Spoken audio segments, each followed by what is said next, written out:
Hey everyone, welcome to the Build Your English podcast, helping you speak with confidence when it matters. I'm Olivia, and today we're talking about a very specific pain. When you tell a story and it comes out like a report. Like, first I did this, then I did that.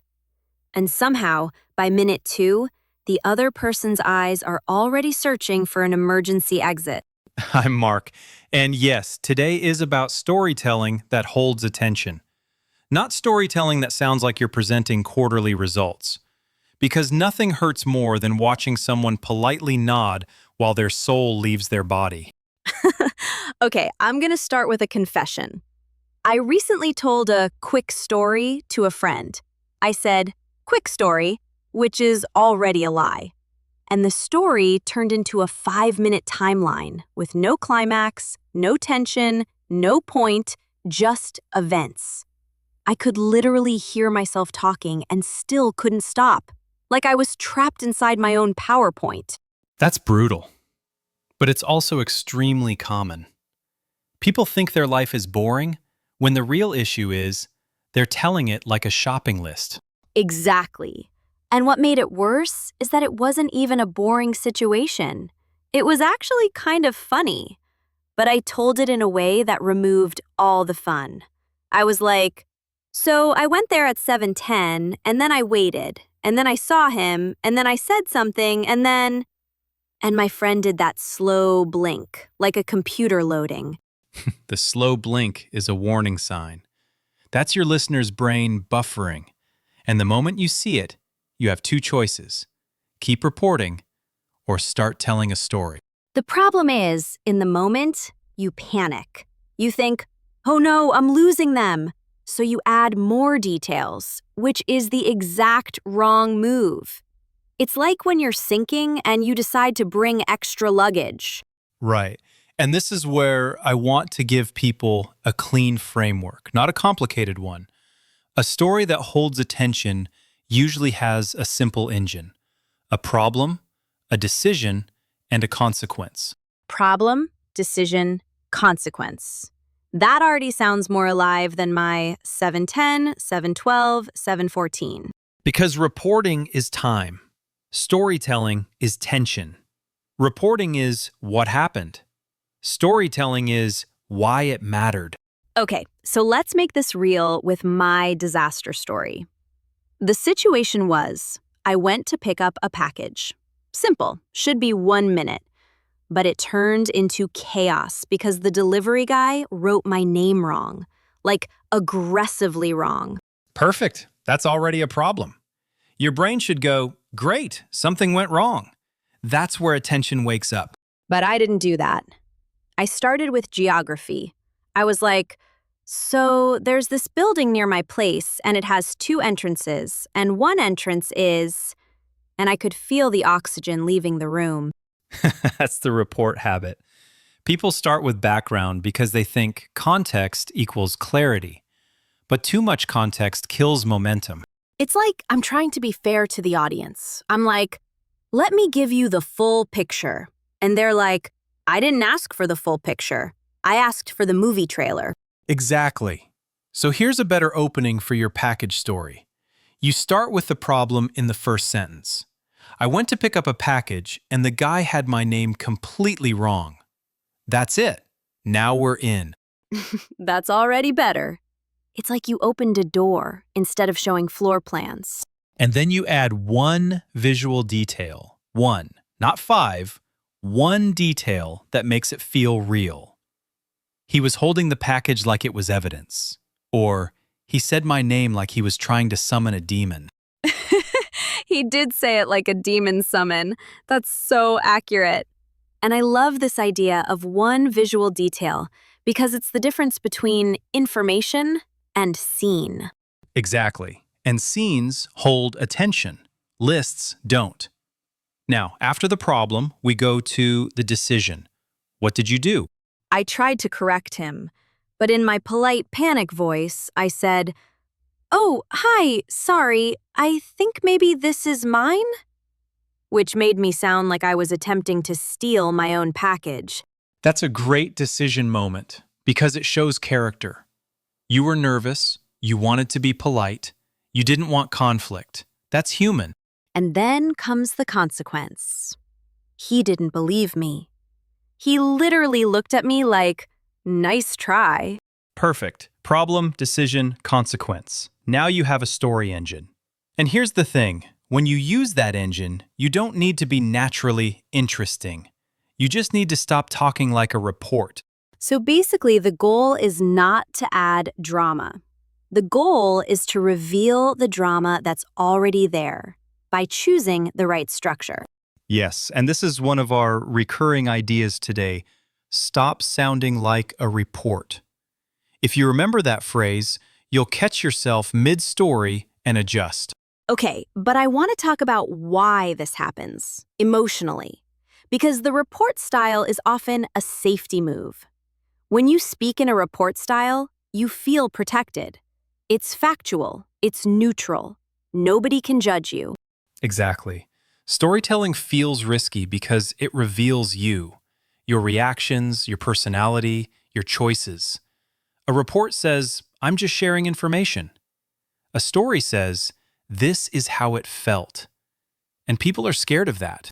Yes, and in English, the fear doubles because you're not only revealing yourself, you're revealing your English. So you hide in the timeline, you hide in the facts, you think it's safer. But the irony is, the timeline is what loses the room. And we're going to use another recurring line, hold the room. Hold the room. Holding the room is not about being loud. It's about guiding attention. You guide attention with structure, with one detail, and with pacing. Pacing is huge because in my failed story, I didn't pause at all. I just poured it out like I was emptying a bag. No pauses, no emphasis, no wait for it. Exactly. A pause is not dead air. A pause is control. A pause is you telling the listener, this part matters. And it gives them time to picture the scene. Here's the funny part. In my head, I thought pausing would make me look like I forgot words. But now I realize, if you pause calmly, you look confident, like you're choosing your words on purpose. That's right. If I had to say it in one sentence, confident storytelling is clarity plus timing. Clarity plus timing. That's clean. And it makes me want to fix my package story right now. Let's do it. Give me the report version first in one breath, then we'll do the story version. Report version. So I went to pick up a package and I got there and the guy had a list and he looked at the list and he said a name and it wasn't my name. And then I told him maybe it was mine. And then he asked for ID and then I showed him and then he still looked confused and then he gave it to me and then I left. Wow, that's dry. That's a receipt. That's not a story. Now the story version. Start with a problem, then one detail, then decision, then consequence. Go.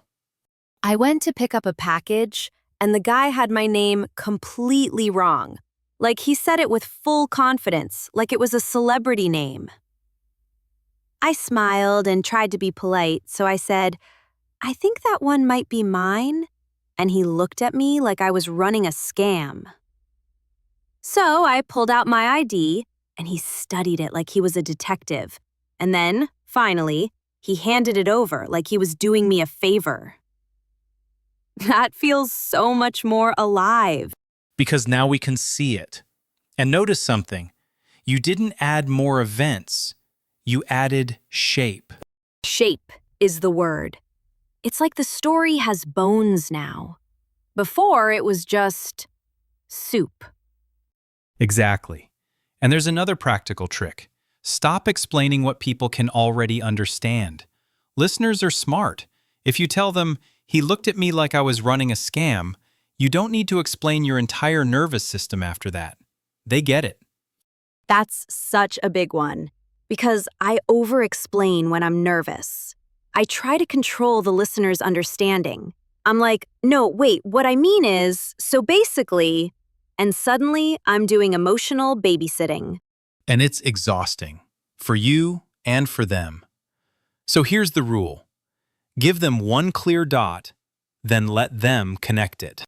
Give one dot, let them connect. I like that. It feels respectful. It is respectful. And this is where hold the room shows up again. Holding the room is trusting that you don't need to carry every part of the conversation alone. Can we talk about workplace stories for a second? Because people do this in meetings all the time. Someone asks, "What happened with the client?" And you start narrating every email that ever existed. Exactly. And the person asking doesn't want a documentary. They want a headline and the next step.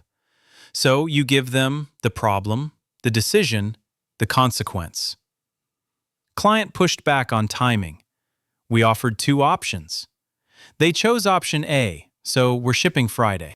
That's storytelling too, just in a professional shape. Right. Storytelling doesn't mean jokes. It means a clear arc. Now, another common place this matters, dates. Oh no, yes. Because on a date, if you talk like a report, the vibe dies. Exactly. Someone says, "How was your weekend?"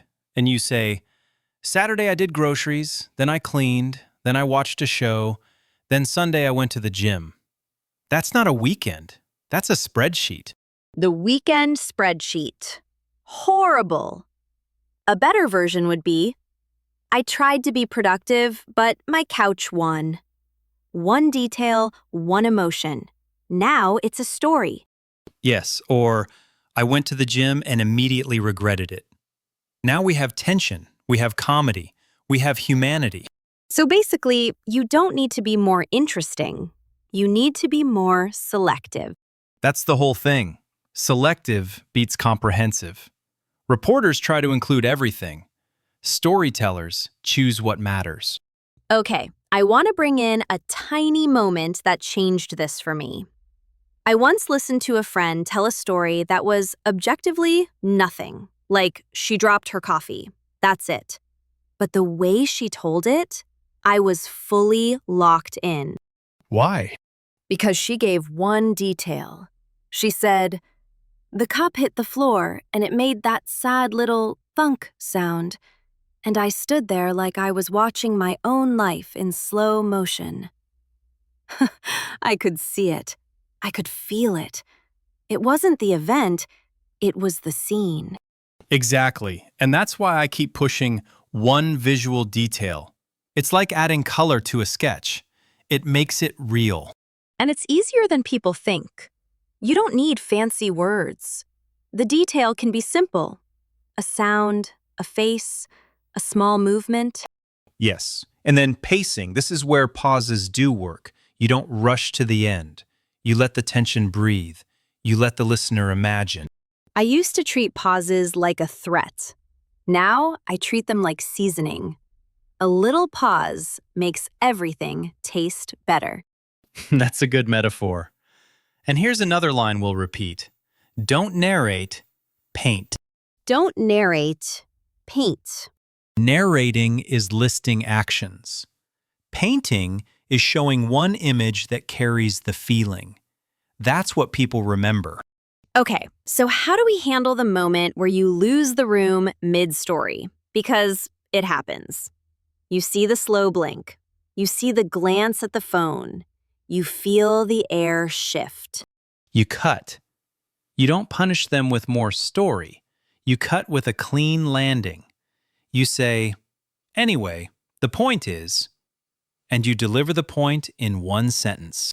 That is such a power move because it shows you're not desperate. Exactly. Desperation is what makes people overtalk. Calm is what makes people land the plane. If I had to say it in one sentence, the best storytellers know when to stop. Exactly. And stopping is not failure. Stopping is control. Now, let's give people a few starter lines that are natural and help you enter story mode without sounding theatrical. Yes, because sometimes you want to tell something, but you don't want to be like, Gather around, everyone. Exactly. You can say, okay, you'll like this, or this is kind of ridiculous, or quick story. Actually, not that quick. The key is you're signaling there's a point. I like, this is kind of ridiculous. It's humble and it creates curiosity. And then you go problem first. So I had this package situation. I tried to do something simple and it went wrong. That's a clean entrance. And the moment it goes wrong is where attention locks in. Humans love small chaos. Not dangerous chaos, just life chaos. Exactly. Now, let's talk about another trap, explaining your feelings too much. Oh, I'm guilty. People will say, and I was nervous and I felt weird and I didn't know what to do and I was thinking about how it looked and it becomes emotional fog. So instead, you show the feeling through an action. Like, I smiled like everything was fine, but my hands were shaking. That's one detail, and the feeling is clear. Exactly. Don't narrate, paint. And this is how you hold the room without being dramatic. Okay, I want to bring it back to English learning for a second, without making it weird. Because storytelling is one of the fastest ways to sound more natural. Not because of vocabulary, because stories force rhythm. Yes, stories force you to use pauses, they force you to choose, they force you to be clear.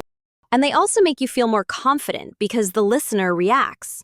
When you tell a story well, you get feedback, laughs, expressions, questions, and that feedback fuels you. Exactly. Reporting gives you nothing back. It's like talking into a void. And when you talk into a void, you start doubting yourself. So emotionally, storytelling is not just a skill, it's a confidence loop. That's the insight. Confidence grows when you feel your words land, and stories land. So basically, you're not trying to become a comedian. You're trying to become readable.